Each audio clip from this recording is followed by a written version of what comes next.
Assalamualaikum warahmatullahi wabarakatuh. Materi kali ini adalah membahas tentang agama, din, dan kebudayaan. Baiklah, kita mulai dari pengertian agama. Agama adalah tata cara yang mengatur peribadatan manusia kepada Tuhan Yang Maha Esa, manusia dengan manusia dengan lingkungan. Jadi agama itu adalah aturan hablum minallah, hablum minannas, dan juga dengan lingkungan yang lain. Kemudian pengertian din. Din bermakna tertibun, yaitu sama tata cara, sistem, yang juga bermakna sunnah, norma, dan aturan. Menurut Quran, din memiliki banyak makna, yaitu antara lain sirat, sabil, milah, fitrah, dan syariat. Din ini dari bahasa Arab yang kalau diartikan ke dalam bahasa disebut juga agama. Cuma pengertian din ini lebih maknanya itu agak berbeda sedikit. Kalau diartikan sebagai agama, dia sebagai sebatas kepercayaan, kemudian penyembahan secara pasif, dan bisa juga identitas begitu ya. Identitas seseorang itu disebut dia beragama apa begitu ya. Sedangkan din itu adalah tata cara, sistem atau norma yang dijalankan ya. Nah, di mana tata cara itu akan membawa keselamatan, kedamaian. Kalau disandingkan dia dengan dinul Islam begitu ya, dia membawa keselamatan, kedamaian ke seluruh aspek kehidupan manusia. Jadi kalau misalnya dia diartikan sebagai agama, maka dia itu bisa saja bersifat fasih dan relatif. Sedangkan kalau dia din itu maknanya adalah yang dijalani, yang betul-betul dijalani. Jadi dia bersifat aktif ya. Din itu ya. Kemudian pengertian budaya. Budaya adalah suatu cara hidup yang berkembang dan dimiliki bersama oleh sebuah kelompok orang yang diwariskan dari generasi ke generasi. Jadi budaya ini adalah karya cipta manusia begitu. Nah, dia berkembang dan hidup dalam satu kelompok masyarakat dan turun temurun begitu, dan dilaksanakan juga oleh suatu kelompok masyarakat ya. Ada 7 unsur kebudayaan. Pertama bahasa, kemudian sistem pengetahuan, sistem teknologi, peralatan, sistem kesenian, sistem mata pencaharian, sistem kekerabatan, dan organisasi kemasyarakatan. Itu adalah 7 unsur kebudayaan ya. Jadi bahasa itu adalah hasil dari budaya. Jadi begitu ya. Kemudian ada hubungan agama dengan budaya. Jadi antara agama dan budaya itu adalah dua hal yang saling berinteraksi dan saling mempengaruhi. Yang pertama, agama mempengaruhi kebudayaan dalam pembentukannya. Jadi kalau tadi agama itu dikatakan turun temurun agama kan di sini kan dari Yang Maha, dari Allah begitu, dari Tuhan. Sehingga ketika aturan Tuhan itu datang, dia mempengaruhi kepada kebiasaan masyarakat itu. Jadi agama itu mempengaruhi kebudayaan dalam pembentuk kebudayaan. Nah, nilainya agama, tetapi simbolnya kebudayaan. Kalau yang kedua, budaya dapat mempengaruhi simbol agama. Nah, ini justru agama bisa mempengaruhi simbol agama. Kemudian yang ketiga adalah kebudayaan dapat menggantikan sistem atau nilai dan simbol agama. Nah, itu juga di sini yang nomor 1 dan nomor 2 itu budayalah yang yang pertama mempengaruhi, yang kedua bahkan menggantikan simbol agama. Kemudian selanjutnya adalah beda budaya dengan agama. Beda budaya dengan agama. Agama suatu ajaran yang mengatur kehidupan yang berhubungan dengan Tuhan dan sesama yang berasal dari Tuhan, yang dibawa nanti oleh manusia pilihan yang disampaikan. Sedangkan budaya adalah suatu tatanan masyarakat yang diatur oleh manusia itu sendiri demi keberlangsungan hidup bersama. Jadi itu ya bedanya. Kalau budaya itu memang hasil karya cipta manusia gitu ya. Kemudian sikap orang terhadap hubungan agama dan budaya. Yang pertama adalah sikap radikal, yang kedua sikap akomodasi, yang ketiga adalah sikap perpaduan, yang keempat adalah sikap pembaharuan ya. Kalau sikap radikal itu adalah agama itu bertentangan dengan budaya. Ketika budaya itu merupakan suatu yang bertentangan dengan agama, maka itu harus ditolak semuanya gitu ya. Jadi semua yang berlawanan ya. Nah, dengan budaya, maka budayanya harus ditolak karena kita katanya tidak bisa mengabdi kepada dua Tuhan. Jadi agama dan budaya itu dipertentangkan. Itu sikap radikal. Ada sikap akomodasi. Di sini adalah agama itu milik kebudayaan. Nah, sikap ini menunjukkan keselarasan ya, dia antara dua itu beriringan. Jadi agama itu milik kebudayaan. Nah, ini sikap akomodasi. Jadi kebudayaan ini diselaraskan begitu ya, dikerjakan bareng-bareng, dilakukan oleh orangnya, antara agama itu dikerjakan dua-duanya. Kemudian ada sikap perpaduan.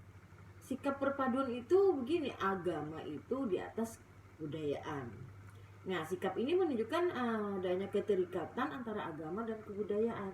Jadi hidup itu memang agama di atas kebudayaan. Apa yang bertentangan dengan agama, dia tidak mengerjakannya, tapi dia juga tidak frontal ya, tidak frontal. Dia kita bisa aja mempunyai dua tujuan, agamanya jalan, budayanya juga jalan, tetapi dia beranggapan agama di atas budaya.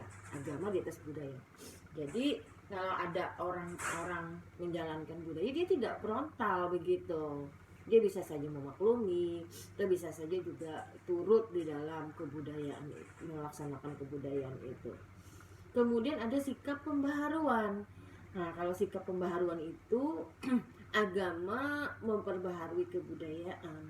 Jadi kalau ada kebudayaan yang menyimpang, dia akan cari cara supaya agama itu supaya kebudayaan itu tidak bertentangan dengan agama. Entah caranya yang dirubah begitu, atau ada sedikit di dalam kebudayaan itu yang menyimpangnya itu ya, lalu diperbaharui dengan pemahaman atau dengan pemahaman dan praktek keagamaan. Ini adalah sikap pembaharuan. Kemudian agama-agama yang diakui di Indonesia itu ada 6 ya: Islam, Kristen, Protestan, Katolik, Hindu, Buddha, dan Konghucu ya. Jadi yang terakhir adalah dulu 5. Setelah presidennya waktu itu Presiden Gus Dur, Konghucu ini juga dimasukkan ke dalam agama resmi ya. Nah, begitu. Jadi ada 6 agama ini. Jadi kalau 6 agama yang resmi ini sebenarnya itu aja yang diakui, nanti yang di KTP itu ditulis yang 6 ini.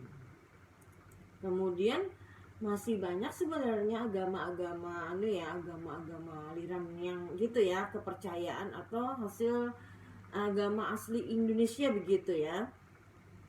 Jadi ada Sunda Wiwitan, Kejawen, Buhun, Merapu, Kaharingan, Ugamo Malin, Palotong, dan Madrais. Ini kamu bisa baca itu ya di mungkin di internet ya, tentang agama-agama asli Indonesia ini. Jadi kalau di Indonesia ini agama-agama yang ini tidak bisa dicantumkan di dalam identitas KTP ya, tidak bisa. Jadi orang harus memilih dari agama yang 6 ini, walaupun dalam prakteknya mereka tetap melakukan ini ya, melakukan dalam kesehariannya percaya ini dan ritual-ritual yang seperti misalnya Kahiringan atau misalnya Sunda Wiwitan masih mengerjakan ritual-ritual yang mereka lakukan. Itu agama ini ya, agama yang ada di Indonesia. Jadi kalau misalnya kalau melihat agama di ini ya, di Indonesia saja sudah banyak sekali ya, sudah banyak sekali, apalagi seluruh dunia ini. Jadi agama-agama para nabi terdahulu juga ada yang menganut agama-agama nabi yang terdahulu. Agama tauhid ya, kalau agama itu ya agama samawi begitu ya. Tapi kalau ternyata ibu juga membaca juga salah satu dari agama ini ya, agama misalnya Hindu itu agama banyak dewa ya, agama banyak dewa. Jadi mereka punya dewa Wisnu, dewa Brahma, dewa Indra ya, Dewi Sri, banyak sekali ya mereka punya dewa. Tapi mereka punya satu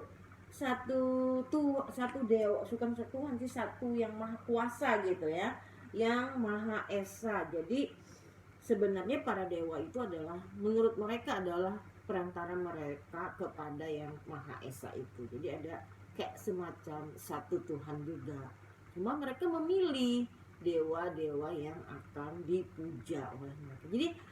Jadi sih kayak ini, kalau masalah ketuhanan itu universal gitu ya, semua memiliki Tuhan, cara-caranya dilakukan seperti itu. Kemudian yang ini juga kalau yang misalnya kita di Islam ya, ada juga yang berbuat seperti itu. Yang berbuat seperti itu Allahnya Allah Esa, tetapi mereka melakukan ritual-ritual kepada yang lain, bisa kepada roh-roh atau kepada para makhluk gaib yang lain. Makanya dikatakan di sini jangan sampai seperti itu, berarti itu setelah melakukan kesyirikan ya. Nah ini agama-agama hanya ya, agama monoteisme pun ya terpengaruh melakukan kesyirikan. Hanya agama Islam yang tidak, aturannya itu monoteis begitu ya, walaupun dalam prakteknya banyak juga penganutnya yang melakukan kesyirikan. Baik, toleransi beragama. Ada toleransi negatif, ada toleransi positif, dan ada toleransi ekumenis. Jadi kalau toleransi negatif itu ada suatu kelompok atau individu terhadap keyakinan atau kelompok lain itu dia menolak semuanya, orangnya dan ajaran yang dianut oleh orang itu. Itu negatif, tidak ada toleransi negatif. Dia tolak semua ya. Dia tidak menghargai dan begitu ya, isi dari ajarannya dan juga orangnya ya, dia tidak hargai. Kemudian kalau toleransi positif adalah sikap toleransi antar umat beragama yang banyak diimplementasikan oleh berbagai penganut agama dan masyarakat di dunia. Jadi toleransi positif ini ya, dia tidak menganggap dan tidak juga menghargai ajaran yang dianut oleh seseorang itu yang berbeda dengan dia, namun dia menghargai kepada pemeluknya. Dia percaya itu ya udah, padahal kita tidak percaya sekali apa yang diyakininya itu. Jadi tidak marah gitu, atau dia biasa aja sama orangnya. Beda dengan toleransi negatif, dia menganggap orang yang berbeda dengan dia itu salah dan dia marah pada, dia tidak kompromi juga sama orangnya. Nah itu ya. Ada yang toleransi ekumenis ya. Ini menghargai ini lebih gitu ya. Semua bentuk perbedaan baik kepada isinya juga baik kepada keyakinan individu lain, dia malah mengatakan gitu ya, umatnya ajarannya itu baik aja begitu, nggak apa-apa begitu. Keyakinan individu lain adalah terhadap tiap umat yang memeluknya. Jadi ajarannya juga dia anggap suatu sama aja begitu ya. Diisi dan ajarannya dia oke begitu, tidak apa-apa. Kemudian ada beberapa munculnya pergeseran antar umat beragama. Yang pertama, kurangnya pengetahuan tentang agamanya sendiri dan juga agama orang lain, sehingga dia kurang menghargai. Jadi pergesekannya tidak paham agama sendiri dan tidak juga memahami agama orang lain. Kemudian tidak adanya pemahaman yang jelas antara pemegang teguh keyakinan beragama dan toleransi, nggak paham toleransi. Jadi tadi itu kurang paham agama sendiri, ya. Sekarang dia tidak paham toleransi. Kemudian sikapnya itu ingin mengajak penganut lain karena menganggap yang dianutnya itu adalah dia ngajak, agak-agak maksa gitu dakwahnya kepada penganut orang lain. Jadi dia nggak mandang begitu, dia agak maksa mengajak gitu, sehingga terjadi pergesekan. Kemudian kurangnya saling menghargai. Nah kalau iya satu sama lain menganggap yang paling benar, sehingga terjadi juga pergesekan. Kemudian yang selanjutnya adalah tidak bisa mengontrol diri, sehingga memandang rendah agama orang lain. Nggak bisa mengontrol diri itu, di dalam hati itu kan kita suka, tapi juga bisa menahan. Nggak bisa, padahal ditahan ya. Ini yang namanya tidak bisa menahan lalu keluar seperti memandang rendah anuan orang lain.